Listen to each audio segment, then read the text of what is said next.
حضرت زلیخا بڑی حسین عورت تھی اور بادشاہ مغرب طوموس یا ابیل کی ڈاٹر نیک تھی۔ اس نے ایک رات خواب دیکھا کہ میں ایک حسین و جمیل شخص کو دیکھا اور اس سے پوچھے کہ تم کون ہو؟ اس نے بتایا کہ میں عزیز مصر ہوں۔ حضرت زلیخا کے دل میں اس خواب کا نقشہ جم گیا اور ہر وقت وہ خواب پیش نظر رہنے لگی۔ بڑے بڑے بادشاہوں کا پیغام آیا لیکن انہوں نے انکار کر دیا اور اپنا ارادہ ظاہر کر دیا کہ میں تو عزیز مصر سے ہی نکاح کروں گی۔ چنانچہ شاہ طوموس نے اپنی بیٹی زلیخا کا نکاح عزیز مصر سے کر دیا۔ زلیخا نے جب عزیز مصر کو دیکھا تو یہ دیکھ کر حیران رہ گئی کہ یہ وہ نہیں ہے جسے خواب میں دیکھا تھا، جبکہ عزیز مصر نے مصر کے بازار میں بکتے ہوئے تھے۔ حضرت یوسف علیہ السلام کو خرید لیا اور انہیں گھر لے آئے۔ زلیخا نے جب حضرت یوسف کو دیکھا تو خواب کے نقشے کے مطابق پایا اور وہ یوسف علیہ السلام سے محبت کرنے لگے، بلکہ آپ کا حسن و جمال پر فدا ہو کر عاشق ہو گئی۔ پھر انہوں نے ایک محل بنوایا جس کے اندر 7 کمرے تھے اور اس میں حضرت یوسف علیہ السلام کو لے گئی اور پہلے کمرے میں داخل ہو کر اس کا دروازہ بند کر دیا، پھر دوسرے کمرے کا، ایسے ہی سارے دروازے بند کر دیے۔ 7ویں دروازے میں یوسف علیہ السلام اور انہیں حاصل کرنے کے لیے اپنی ناجائز خواہش کو پورا کرنے کی دعوت دینے لگے۔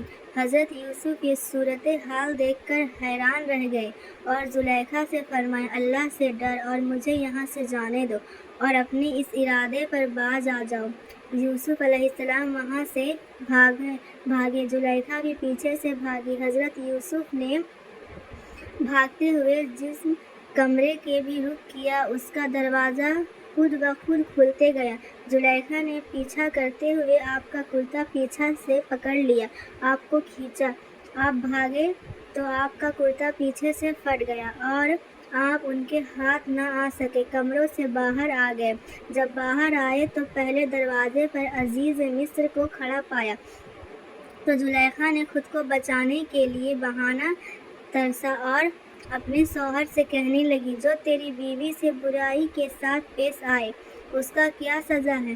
میں سو رہی تھی کہ اس نے آ کر میرے کپڑے ہٹا کر مجھے پھسلایا ہے، اسے قید کر دو، یہ کوئی اور تکلیف یا سزا دو۔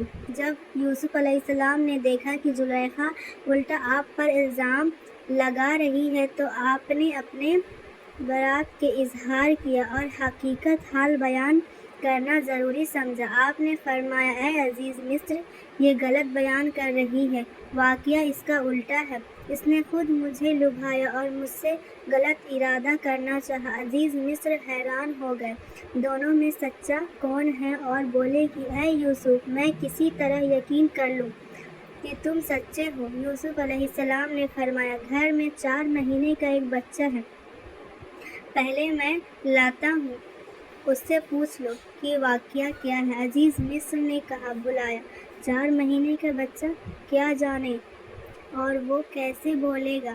آپ نے فرمایا، اللہ تعالیٰ اس کو زبان دیں گے اور اس سے میری بے گناہی کی ثابت ادا کر دیں گے، پر قدر ہے۔ چنانچہ جب عزیز مصر نے اس بچے سے پوچھا تو قدرت الہی سے وہ بچہ بلند آواز میں کہنے لگا، یوسف علیہ السلام کا کرتا دیکھ لو، اگر ان کا کرتا پیچھے سے پھٹا ہے تو یوسف علیہ السلام سچے ہیں، اگر آگے سے پھٹا ہے تو زلیخا سچی ہے۔ چنانچہ کرتا دیکھا گیا تو وہ پیچھے سے پھٹا تھا اور یہ حال شریف یہ بتا رہی تھی کہ یوسف علیہ السلام زلیخا سے بھاگے تھے اور زلیخا پیچھے پڑی تھی، اس لیے کرتا پیچھے سے پھٹا تھا۔ عزیز مصر بولے کہ تم عورتوں کا فریب ہے یہ سب، اور یوسف علیہ السلام سچے ثابت ہو گئے اور زلیخا جھوٹی ثابت ہو گئی۔